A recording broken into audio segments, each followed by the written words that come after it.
the chopper power. This the chopper power. This the chopper power. This the chopper power. This the chopper power. This the chopper power. This the chopper power.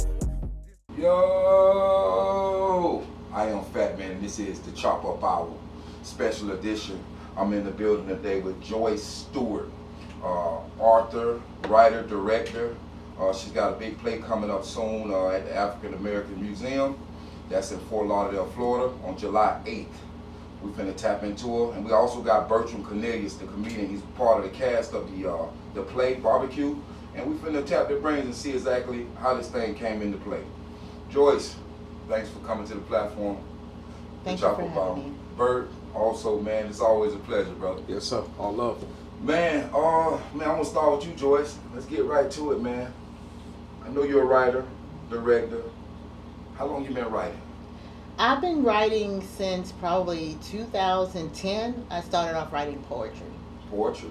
Mm-hmm. Awesome. So, we're gonna get right to it. I know you got the play BBQ. How long did, and the BBQ, you tell me it's a collective of books. Right, it's from a book series called the BBQ series, and the first book is basically what it's based on. It's the BBQ Fireworks Sparks. You can find that on Amazon.com as well. Okay. And what brought this into play, the BBQ collection? I felt like I really should write a book, but at the time I wasn't really sure what type of book I wanted to write on. And what I considered to do was that I knew a lot about dating and mishaps and things of that nature, and I wanted to write something that would be relatable to all types of people, especially people of color. Oh, awesome. And it's wrapped into Christianity, this book? Yes, it's based on faith, but I also wanted to give like a understanding of like realism. I didn't want it to be religious. I wanted it to be a realistic story about us, like how we see dating from our perspective. Awesome. So is this going to be your first big stage play, or did you have some other stage play stuff that you done in the past? Well, this is the first on this level, but I have done 2 other plays in churches, and that was in New York. Oh, awesome. So that's where you're from originally, New York City? I spent more time there probably than any place else, but it's not my original place, but it is like mostly my stomping ground. Awesome.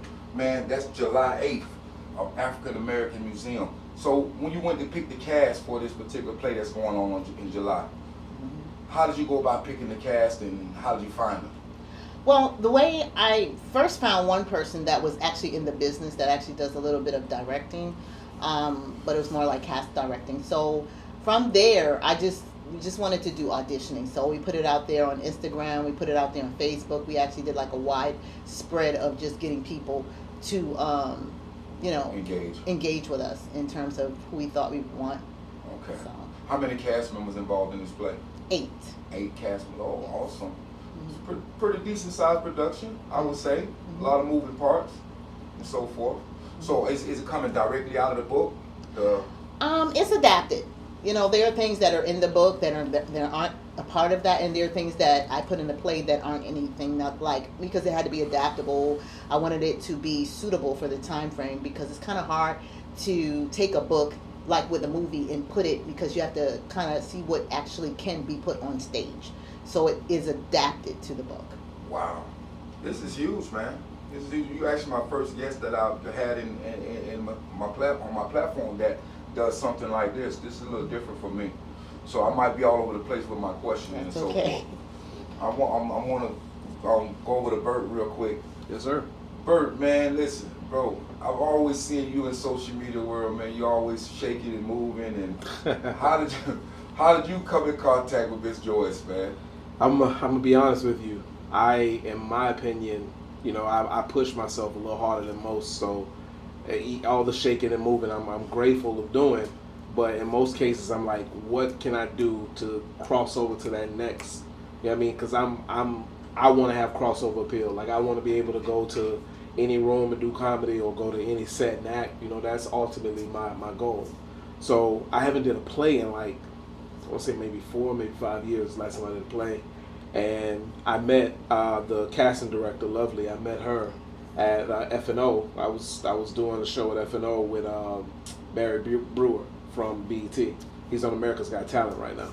He was a headliner And I went up, I performed, and then Lovely catches me backstage, and she's like, you know, how come I never seen you at this event before? Why is this your first time? She didn't know that I've been rocking with Roosevelt for like 7 years, but this was her first time seeing me.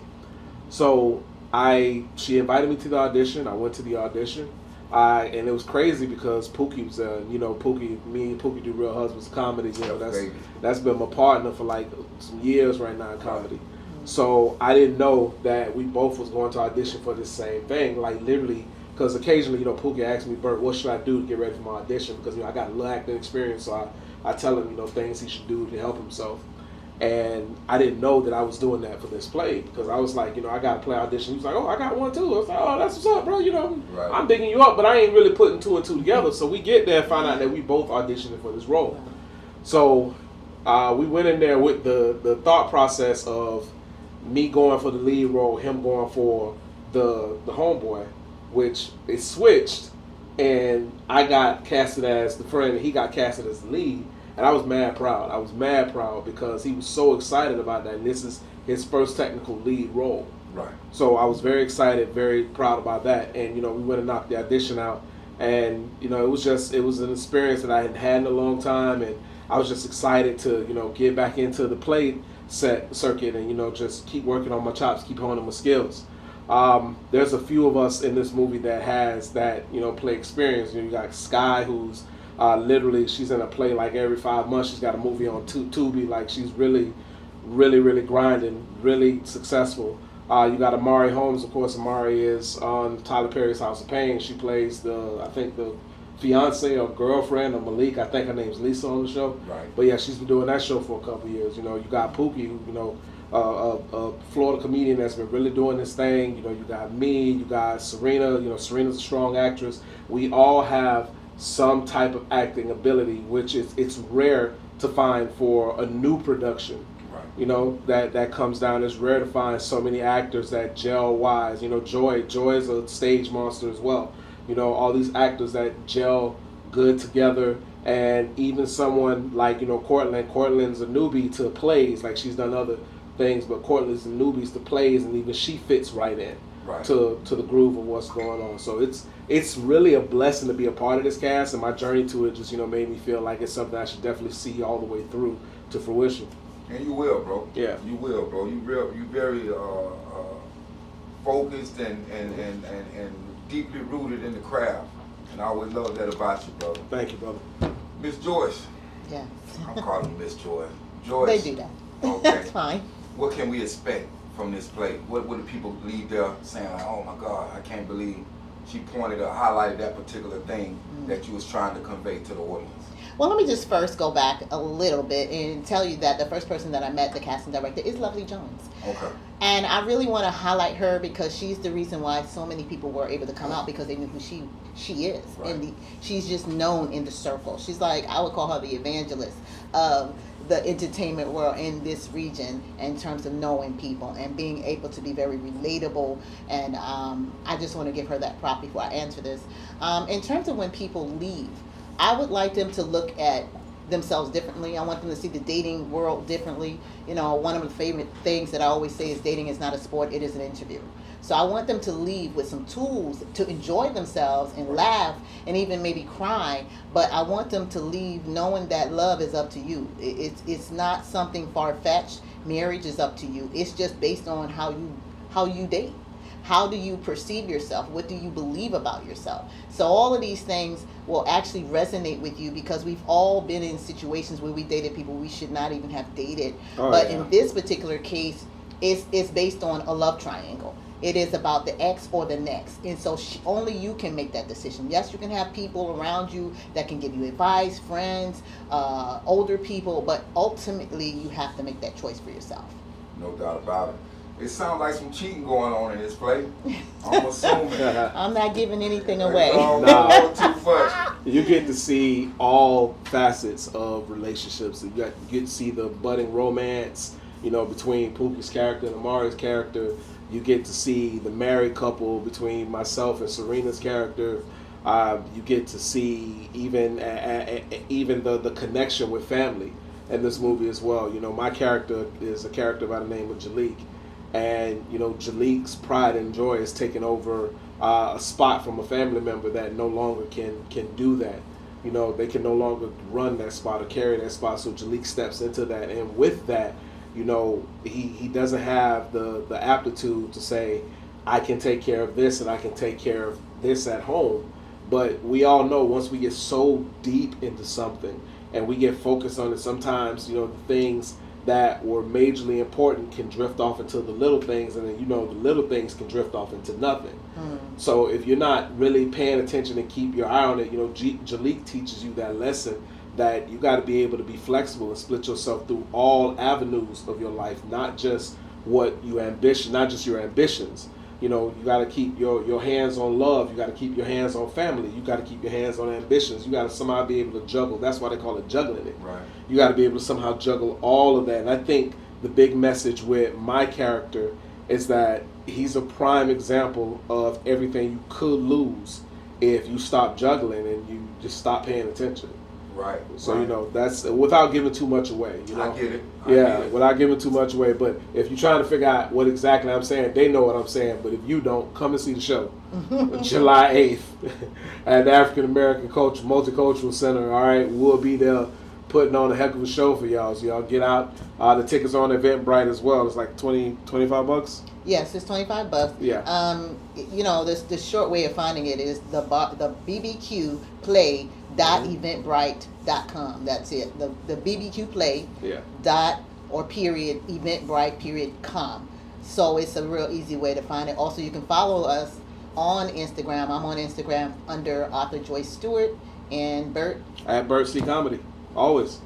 Real quick, Joyce, are you gonna bringing books there and do a book signing as well after the play? Are you gonna be bringing books out? What I would do, because of the way the venue is set up, is I will definitely gather people's information so that they can come to another book signing that I'm going to do, because I really want to meet and greet people. And I know with the way the play is set up in that venue, we won't have the opportunity to do that afterwards. But I do want to connect with people, so I would hope that people would come from near and far, because we are waiting on them. Will you book up and show them the cover of your book, which I think is a dope ass cover, to be honest with you?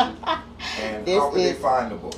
You can find this on Amazon.com. If you want me to sign your book, though, you're going to have to meet with me at one of my book signings, and that's how we're going to connect. And how many books in this collection? It is 4 so far. It is 4 books. This is the first one, first volume. If you go on Amazon.com, you'll definitely see they all pretty much look the same, but they're different colors. One is emerald green, one is like a royal blue, and the other one has like gold hue. So they're actually very similar. It's just that their colors are different. Wow, amazing. That is July 8th. African American Museum, July 8th. That's on 6 Trunk Boulevard in Fort Lauderdale, Florida. Joyce Stewart, writer, and it's also her play. We got Bert Cornielius in the building, the funny guy, man, close friend of mine, man. Yes, sir. Y'all definitely get out and go support, man. Go support. We need that support, man, especially in our culture, man. Go get out and support, man. Buy somebody a ticket, man, or take somebody to go see it, or give grandma a ticket. Bring grandma, please. Bring grandma, man. Look here, this It's thing. a couple day. It's a day out for people, just singles. We want to make sure that we get adults out there. Sometimes people bring children. I wouldn't say it's as friendly, only because when little babies are involved, sometimes when it's a live play, people can't really hear or enjoy. But we do encourage teenagers to come. Right. Someone who you don't have to really monitor. And I say that not because I have kids, Right. but I want to make sure that we all enjoy. It's an adult day. Right. So we want to enjoy that. Man, we're looking forward to it, Joyce. I'm going to be in the building, man. You done talked me into it just that quick. If I did have anything going on, look here, I'm going to put that on the side. I'm going to come definitely support that movement, man. I love it, man. First time, you're my first person out of interview that has a writer / play / director. This is the first for me, so I'm very appreciative of you stopping by. Thanks for Bert for connecting the dots, Yes, man. sir. And man, y'all let them know how they can find y'all one more time before we get out of here. At Bert C Comedy, pretty much everywhere: YouTube, TikTok, Instagram, Facebook. The 15th of July, we down at the Kingdom, G5. We telling jokes, so get your tickets for that. can find me on Instagram under author Joyce Stewart. If you want to check me out on Facebook, I'm a different person there. I do teaching and things of that nature. You'll find me as Joyce Stewart again on Facebook. I am putting together my YouTube channel again, so you'll also be able to connect me with me at that place. All right, man. We're going to let them get out of here, man. I'm Fat Man from the Chop Up Our podcast, man. Appreciative of my guest today, man. Yes, Y'all sir. definitely go out and support Joyce Stewart's stage play, barbecue. There we That's go. all I got on that note, man. Yo! There it is, man. Yes, sir. I got to get a picture with y'all.